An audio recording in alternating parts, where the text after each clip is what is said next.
ఒక ఆయన గోసి కట్టుకొని రాజశేఖర రెడ్డి అనుకుంటాడు, గట్లెంబడి తిరిగి. గోసి కట్టుకున్న వాళ్ళందరూ రాజశేఖర రెడ్డి అయితే బాగానే ఉంది. ఇటు పేరు మార్చుకున్నాడు ఇంకొక ఆయన. అసలు ఏ మాత్రం ప్రజలు ఏమనుకుంటారు, మనం ఇట్లా వ్యవహరిస్తే చీదరించుకుంటారా లేదా అన్న సోయి కూడా లేకుండా మా గురించి మాట్లాడి జిల్లాకు అన్యాయం చేసే ప్రయత్నం చేస్తున్నారు. ఈరోజు నేను కొన్ని వివరాలు చెప్పదలుచుకున్నా.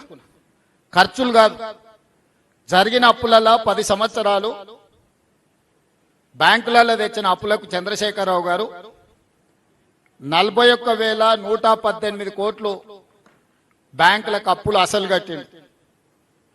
మిత్తి 43,385 కోట్లు.